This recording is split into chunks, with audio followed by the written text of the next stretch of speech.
Shanti, welcome everyone on behalf of BRAHMAKUMARIS.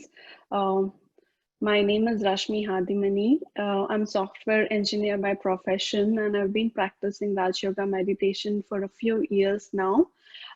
Today we will learn how to find what is essential for our success in this vast world.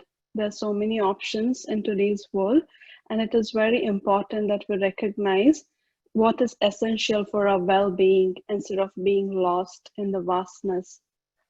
So we will start with a short meditation, and we will take the questions at the end. So if you have any questions, you can put in the chat window or Q&A session, and we can take those questions, and we will end with a short meditation.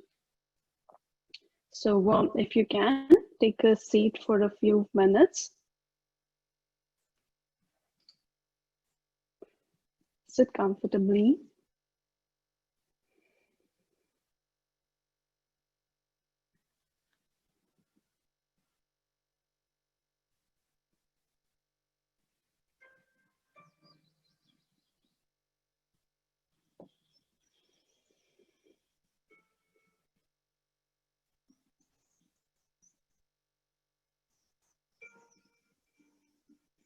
Let's keep everything that is on the mind aside.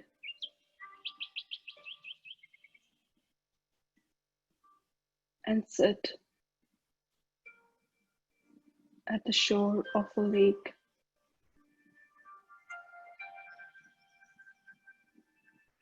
The calmness of the lake. Quietness of the atmosphere. The beauty that is around reminds me of my own beauty that is within.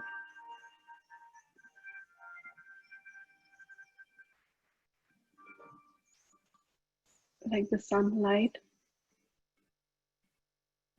is shining on the waters.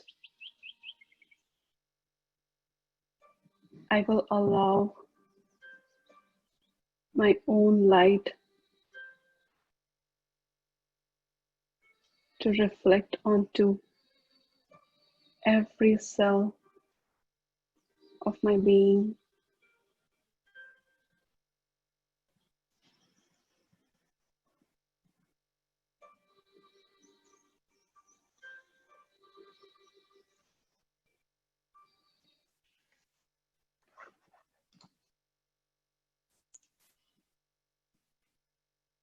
So, as you know, we certainly are living in a very interesting time where there are so many opportunities. So, if we go to a few decades back, so if we join a work, then we would be staying in the same work.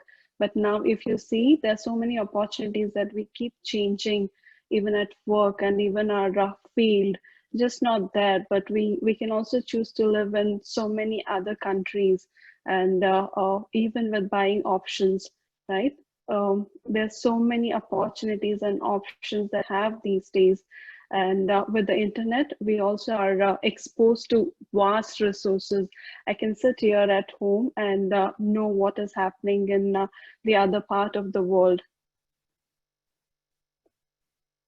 and there's so many options. Just while shopping, when I was a child, that we would go to just one shop to buy things. But now if there are so many options, even in a shopping mall or even online, and we are moving from being connected just in person to being hyper connected through internet and social media, and we can see what is happening in others life just there live. So, and we are connected to so many people,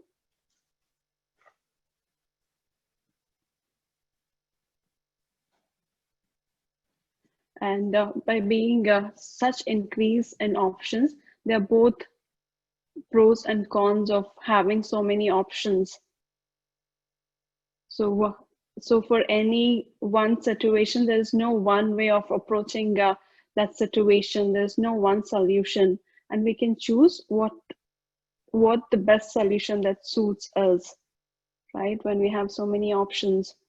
And some of the cons of having so many options are that being choosing between so many options, we lose sight of what matters to us the most. If we just take example of having a meal, so before we would just eat at home and what is cooked at home, but now since we have so many options of eating out and different cuisines, so we might have different options, but we lose sight of what is healthy for us and what is the most that matters to us, health and our well-being. And more options will lead to more chaos. So with so many options, so we don't know what to do. So with so many things that is happening, the one other thing that is added to our life is being busy. So if you ask anybody how they are doing, from them, they say, I'm good, but busy. I'm busy. There's a lot going on. And I'm so busy that I don't have time for dash, dash, dash. So we also hear that I'm so swamped, I'm so buried with work, and it's a madhouse, right? So things are changing very rapidly, and there is this hustle culture. And the picture that we are seeing here is a motivational quote: work as if there is someone out there trying to take it all away from you. So the basis or the thing that is driving us to work is that hurriness or that insecurity. And more busy means more productivity these days. And that's what it is understood and being promoted. And being busy is like a badge of honor. The more busy I am means the more that I'm doing and the more important I am. Outwork, outgrind everyone. That is the way of living. So we are competing with each other and to outwork everybody, and we are in competition as to who is doing how much work. And this is one more tagline that these days we use: stay humble, hustle hard. And we are living in this hustle culture. But if we take a moment and look back, what are we really busy with? And are we busy with the right things?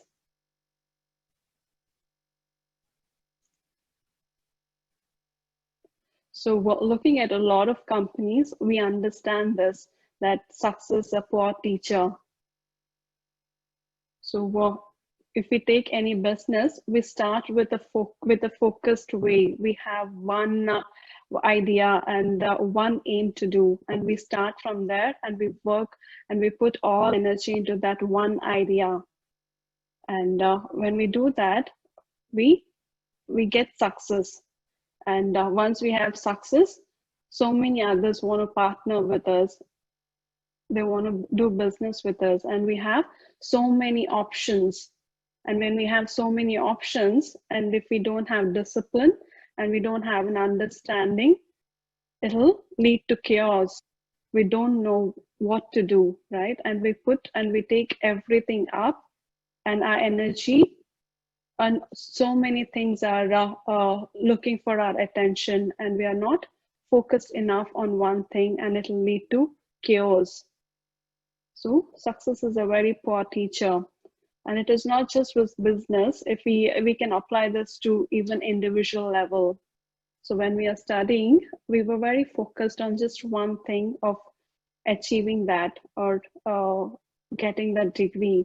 And once we start working, it leads to so many other options in so many ways. So if we don't have discipline when we have options, it will lead to chaos. And then it will take away our well-being. So even at this time with so many options, it is very important we understand that what we are choosing. So undisciplined pursuit of more will lead to chaos. Some of the signs of that is, if you are feeling everything is important, everything that is there in my plate is important, and every opportunity that I'm getting is important, and I feel I must try to do it all. And a lot of times we feel bad to say no to anybody, and we want to try to find ways to say yes to other people and opportunities. And we want to try all the options. And we look to squeeze everything into our schedule.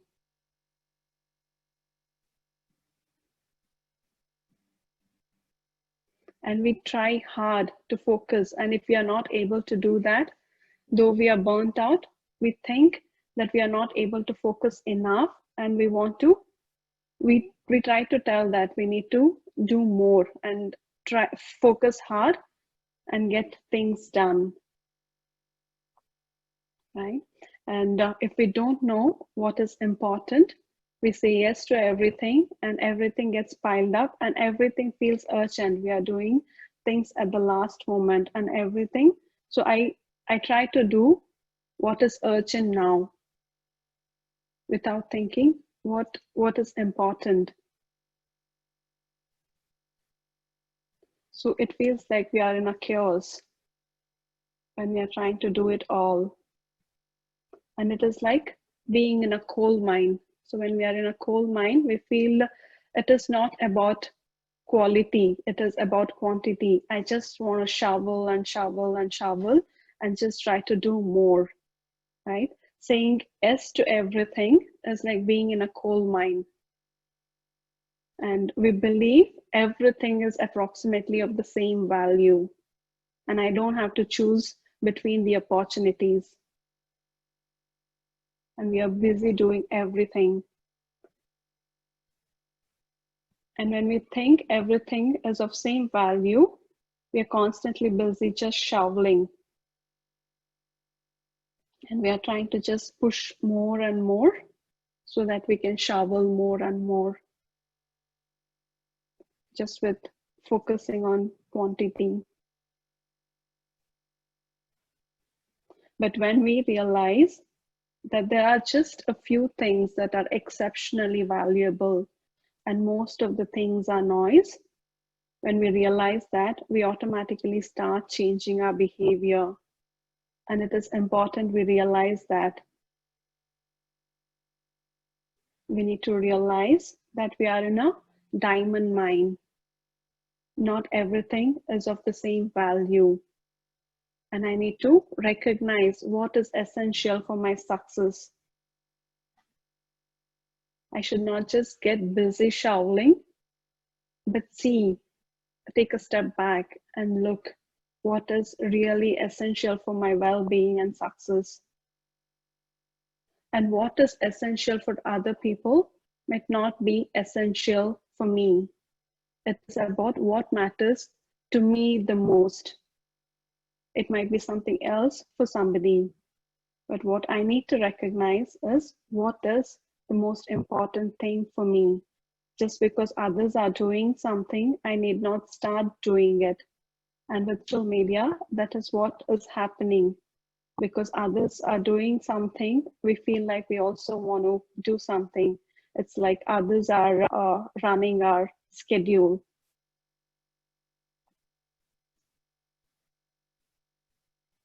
So it is important to bring discipline with our choices. Disciplined pursuit of less leads to success. If I'm able to focus on just a few things that are important to me, then I can succeed in those things. So no matter how talented, capable, or determined we are, nobody can do it all. And that is the universal truth. So if we try to do that, if we try to do everything, then we'll be burnt out. So we cannot do that. And it's important to understand that being selective is very empowering. And when we are trying to do this, we will have to trade off a few things. So when there are 2-3 opportunities in front of me and all I can take is just one, then I need to let go of other 2 opportunities. I need to get comfortable with that, right? And the choices will be tough. All choices won't be easy. And also, I need to regularly review, because as we go through life, things start accumulating and we start doing things which might not be important. So it is important we sit and review the life frequently and eliminate what is trivial and add and do what is only vital to us.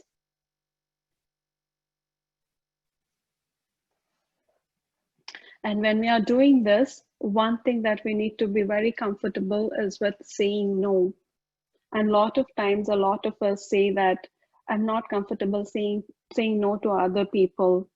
And we are mostly people pleasers, right? We want to try to please others. But when we really look at it, we actually are saying no all the time. So when I say yes to the other person, I'm saying no to myself. If I'm saying yes to more work, I'm actually saying no to a lot of things, including self-care. And when I say yes to social media, I'm telling no to family. So every yes to one thing is a no to a lot of other things. And so we need to be very careful for what we are saying yes to, and it should count for something. And only when I value myself and my time will I be able to say no to things, and will I be able to choose the right thing to say yes to. And saying no should never be beyond our capacity. I should be in that driver's seat, and I should be the one who makes my schedule and who decides where my energy and time goes. So Warren Buffett was one of the richest people in the world. He famously said once, successful people say no to almost everything. So when they say no to a lot of things, can they focus on just a few things that are important to him? So I was listening about Warren Buffett, and it seems that he just has one meeting each day, and most of his time he spends in reading. So he decides what he has to do with his time. So when there are so many opportunities, when we are saying no, it is no to a certain opportunity is like taking a leap of faith, right? We don't know the options that we are choosing will really work out, right? But we'll have to trust ourselves and trust our decision and take that leap of faith. And it is not an easy decision, but it is essential. And we will figure out if it works out or not.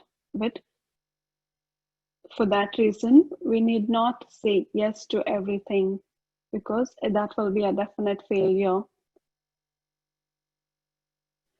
So Steve Jobs said, it's only by saying no that you can concentrate on the things that are really important.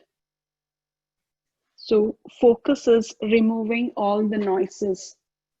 And we remove those noises by saying no to things. and just focus on one or two things that matters the most.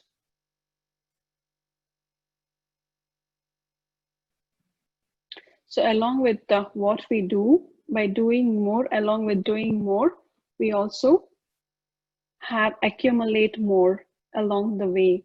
And we all do this, and we know about it much better than the other things, right? So we have been hearing this word retail therapy from the past few years. I believe I heard it 6 years back. So according to the study, it does say that it does increase, or it does boost the mood, because we are buying something new. The job, something new, will boost our mood.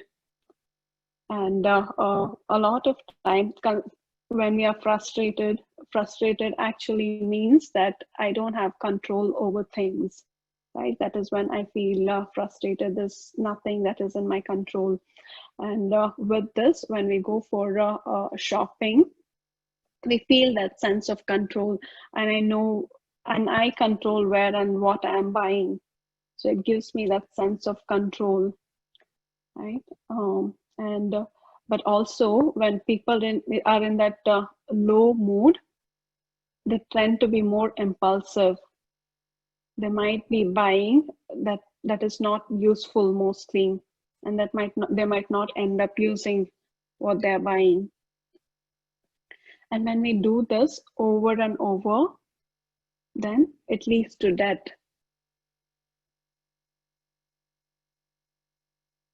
So earlier, only fashion influencers were just celebrities and magazines, where magazines told that I need to change my curtains and towels according to the season, right? And I would follow fashion only from celebrities. But with social media, everyone is this fashion influencer. So looking at other people on social media, I would want to buy more and more and change things. And when we base our self-worth on possessions, then I would want to buy more and possess more, in the belief that my self-worth is increasing based on that. So we accumulate more and more with that belief. So when all we have is a hammer, then every problem seems like a nail. So every problem that I get in my life, if I think if only I can do is shopping, then it feels like that is a solution for all problem. But when we go back, that problem will still be there. The more things that we accumulate, it takes space outside, and also it takes up mental space. And it takes our time to upkeep, to maintain those things that we have bought. And we know that we have accumulated so many things. So there is a profession now to declutter, to help people to declutter their home and organize their home. And that's a new profession. So that is because people have been buying a lot of things. So we work more, buy more, and we spend more. So since we have spent more, we are on debts, and we need to work hard and work more, and the cycle repeats. So we are so busy doing these things in a loop. So we need to be careful when we are buying things. If things that we are buying is really essential, will it increase my productivity, right? So instead of just buying to increase any of the self-worth, and because other people are buying things. So along with doing things and buying, what else is taking our time and mind space these days?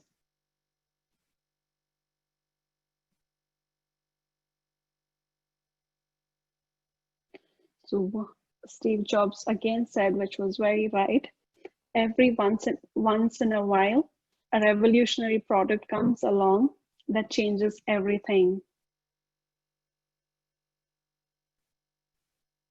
So when the cell phone came into our life, things changed drastically. So there's a photographer called Eric Pickergill. So he edited all the pictures of people holding the phone, and he removed the phone to show that how addicted we are with phones. So, and that project is called Removed, and there's a short video of that for a minute. Let's watch.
So it almost feels like it is part of our physical body.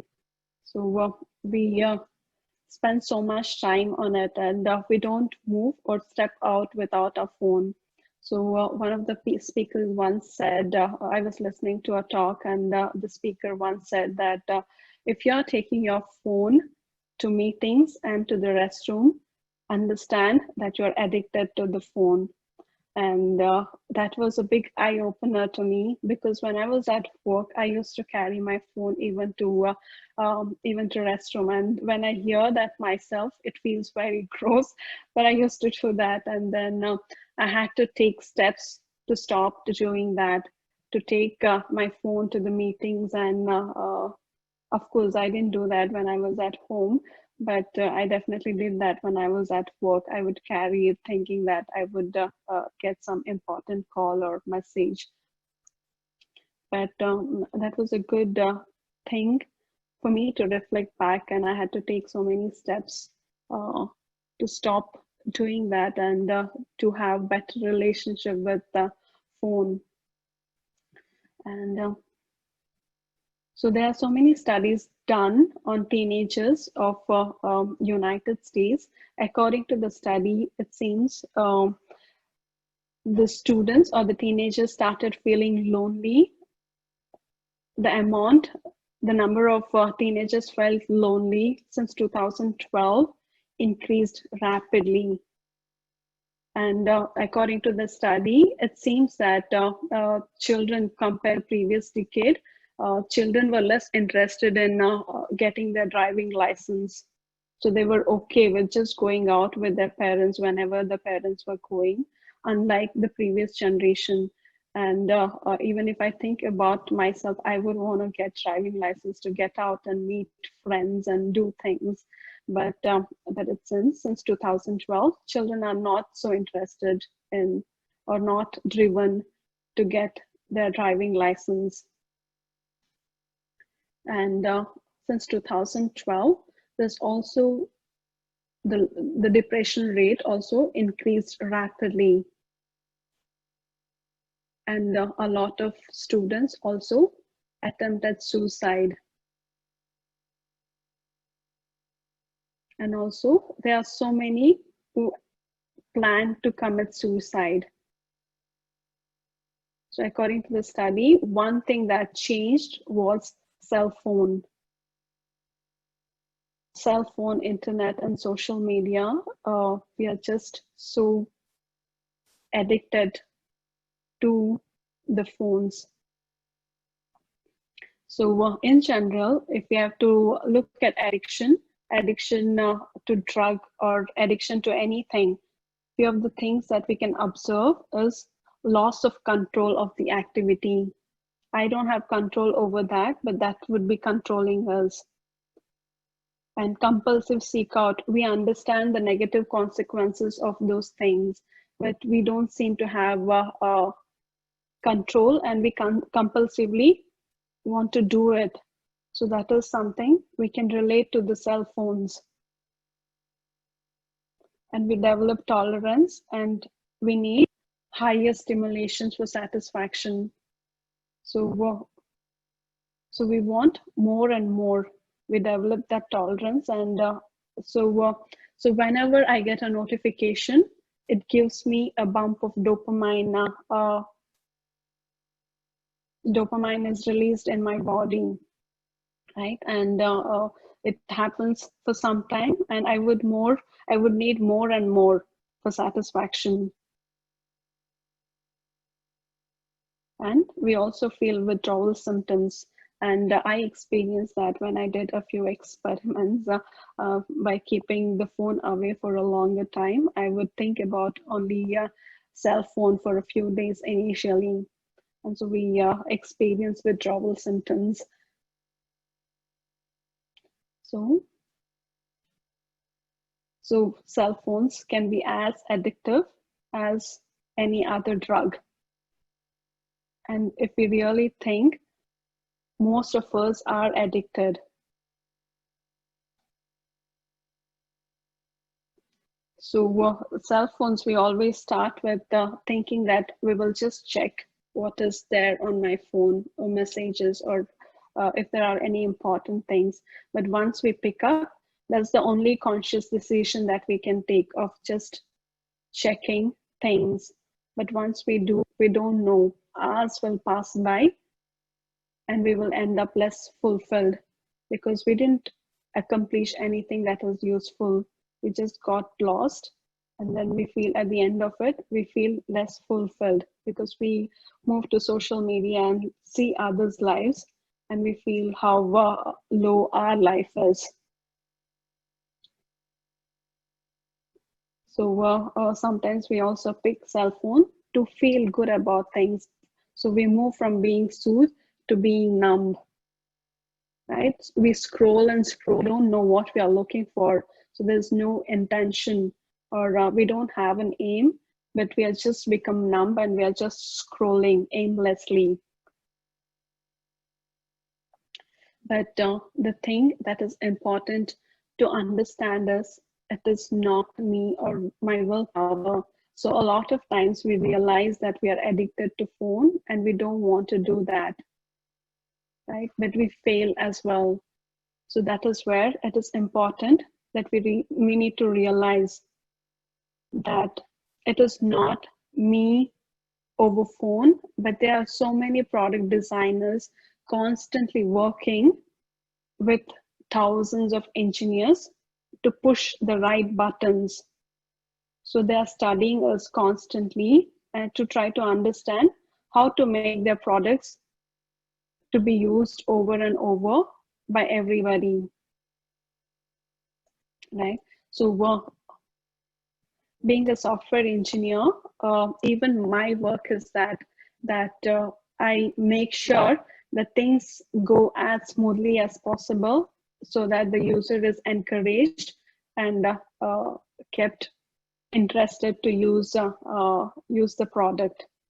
And every meeting at our office start with studying what happened the previous week, how many users were there on different different platforms, and how long were they using those things, and what we had launched previous week, what feature that we had lost previous week that increased or decreased the user engagement.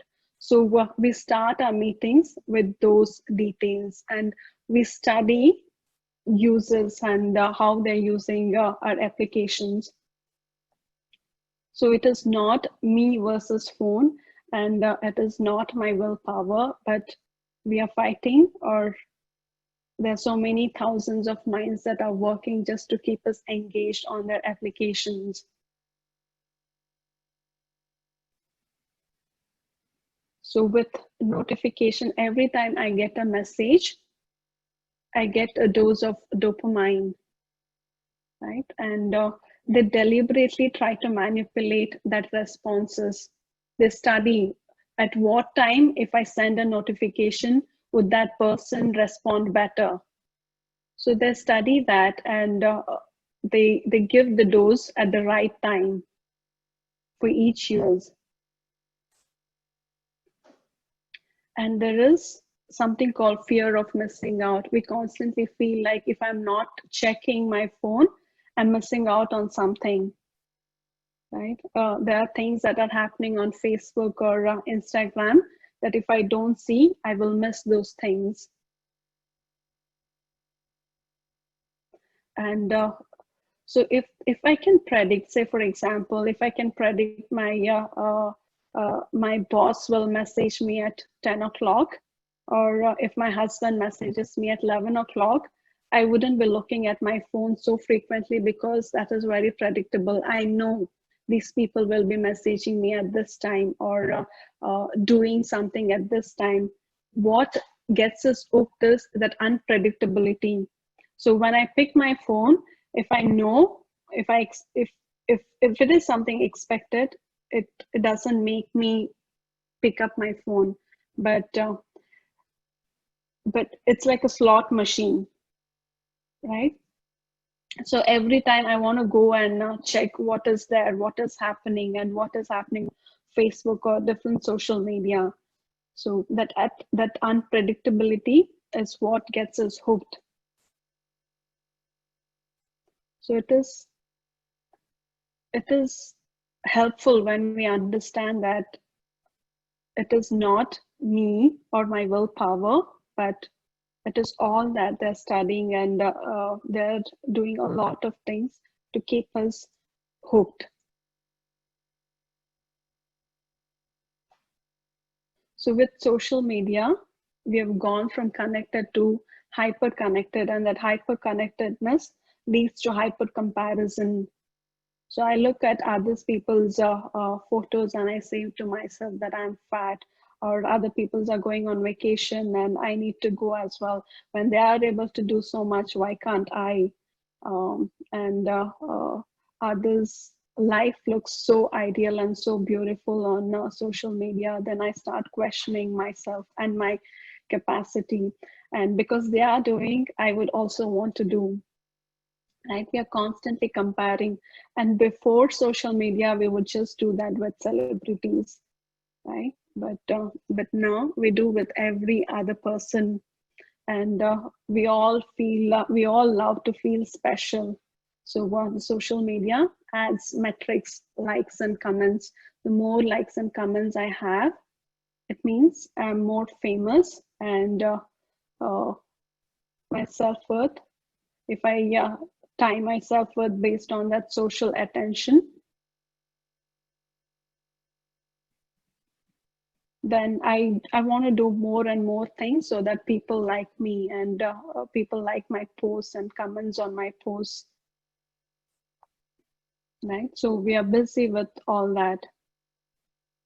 And if you look at social media, all the social medias are free, right? We don't have to pay to use those, and they make money because of our scrolling. The more and more we scroll, the more money they get through advertisements. So it is, we are spending our time and they are making money. So it runs on attention economy.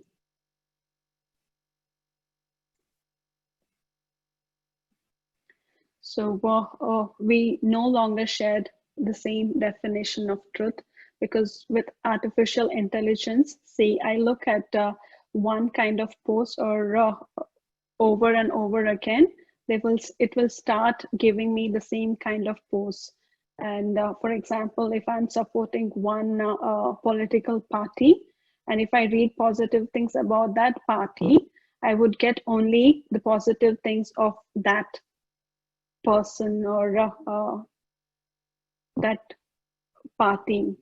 So if the other person is looking at the other thing, so it is not the same definition of truth. I'm reading something else and the other person is reading entirely a different thing. So when we are fed with different information constantly, so there's no common things that will be left between each other.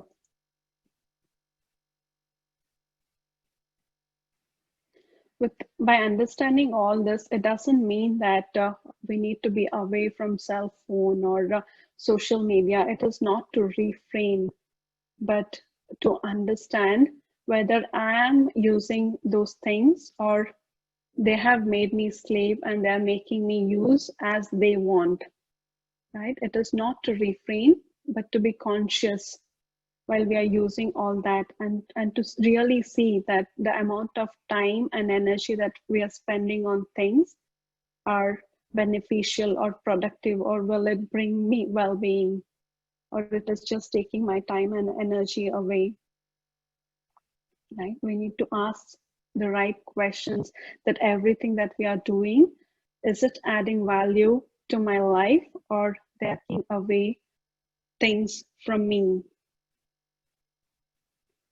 So since we are exposed to so many options, we need to ask these questions again and again and reflect back. So it is trivial many versus vital few. There are only few things that will bring benefit for me, and I need to discern what those few things are. I need not get busy with doing too many things. It is not that I can do it all. I need to shift from that belief to I cannot do everything. I can do anything, but I cannot do everything. I need to choose what is right. Everything is important, to only a few things are important. So I need not get busy with doing everything and feel everything is important.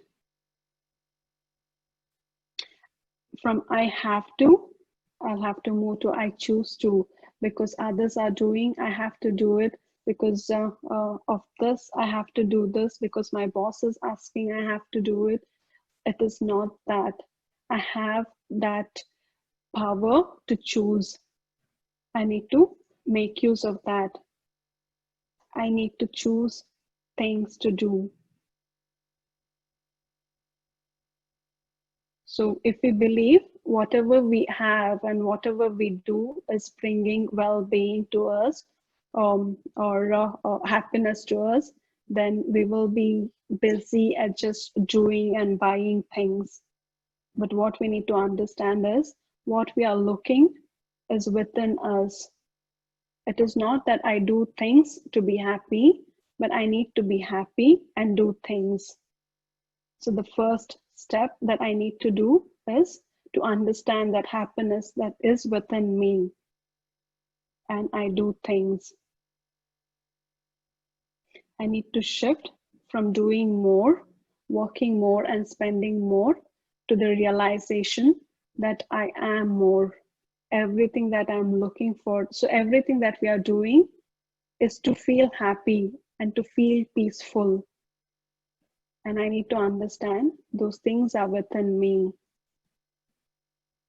So I need to realize that I am more. So that is where the meditation comes into picture, right? What we spoke about is decluttering our to-do list, and also the physical declutter and the time, right? To free up our time. But there are a lot of things, and the most important thing is emotional and spiritual decluttering. And that is where meditation comes into picture. For all those things, we can actually hire professionals, but these are the things that I need to do myself. And this is the most important thing. So when I do that inner decluttering, the outer decluttering will become easy. So in Raj Yoga meditation, so that is where we realize our self-worth, we understand true value, and we understand where we need to spend our time.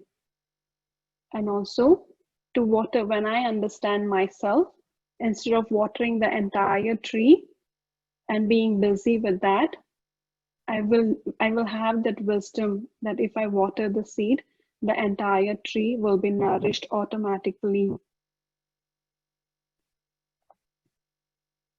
And through Raj Yoga meditation, we also understand the importance and gift of the time.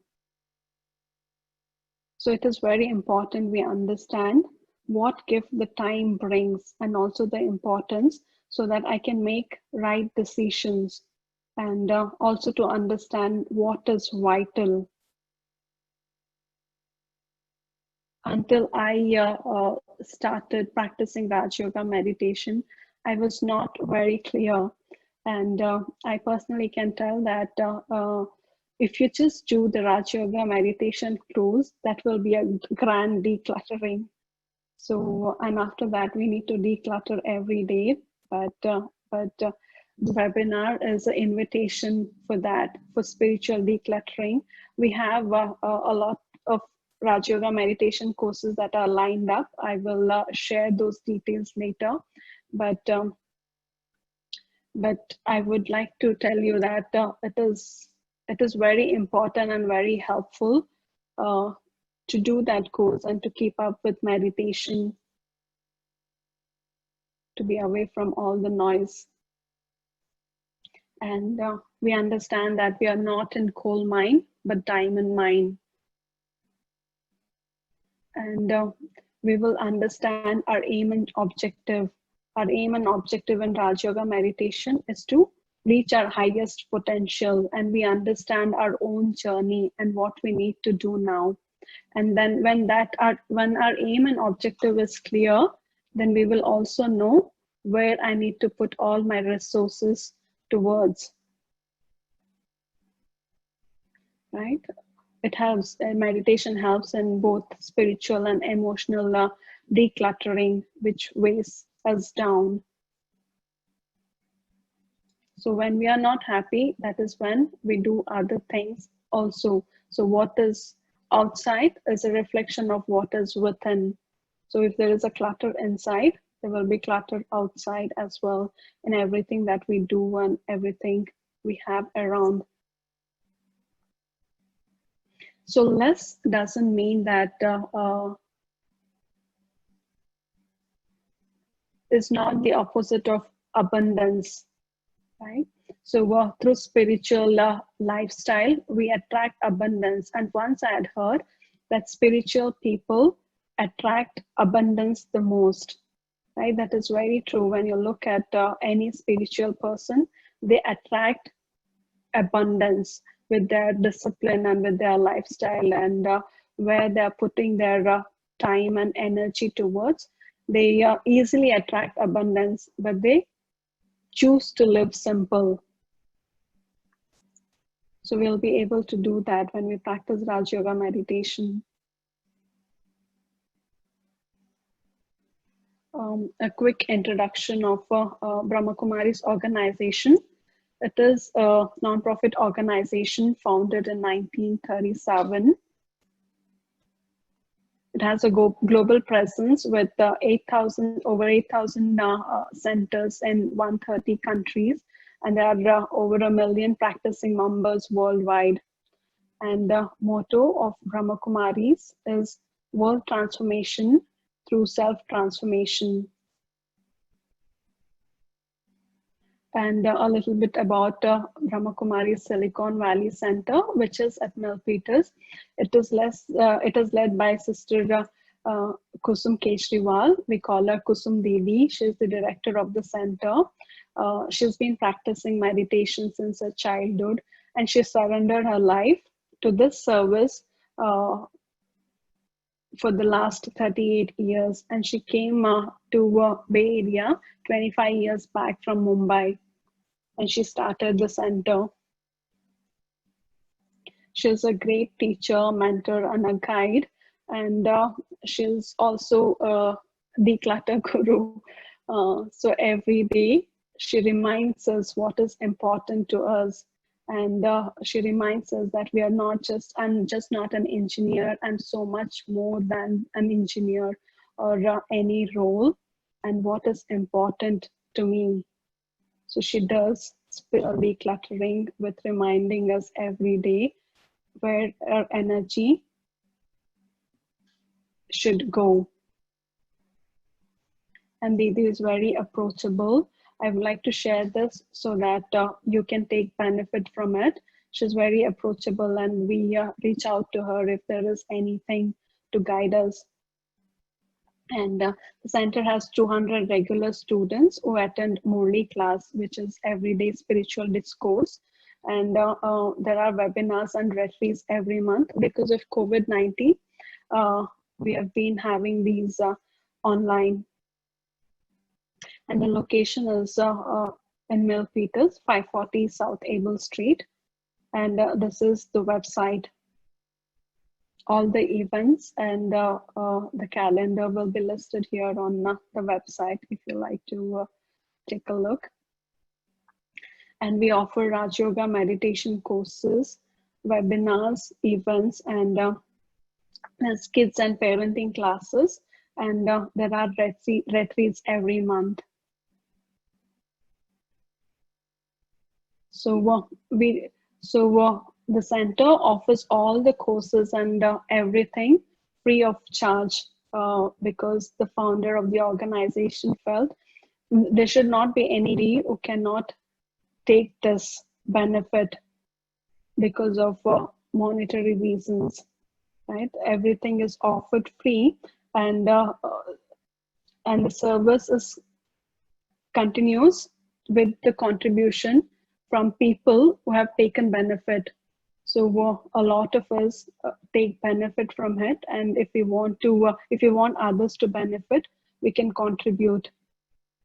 And since it's a non-profit organization, so all the contribution made is fully tax deductible. And for Raksha Bandhan, there is a special talk by Sister Usha from Mount Abu, and the title or the topic is "A Loving Bond That Ends All Bondages." It looks like an extension of what we discussed today. So if we have that one bond, we can end all the bondages. So there is no laboring. So it will be a deeper and spiritual aspect of what we discussed today. And it is not at 12 to 1 when we usually have. It is at 9 a.m. And a few other announcements. We have Raj Yoga meditation courses starting in Hindi from Monday, that is 3rd August. So the first time we are having on weekdays from 8 to 9 p.m. So every day we have English from August 8th, on weekends 6 to 7, and Hindi. And we also have in Gujarati from 10 to 11 a.m. starting from August 15th. So I would encourage everybody to, whoever have not done the course, would encourage you to do meditation course. It definitely helps to declutter a lot of beliefs and to really understand what is important. We can register here, and there are living value classes for kids every Sunday from 10:30 to 11:30.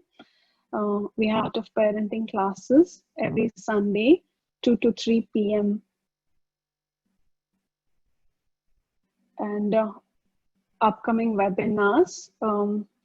So August 15th we have Song of Silence from the Heart of the Soul. It sounds very sweet, and I'm looking forward. So So we have webinars every Saturday at 12.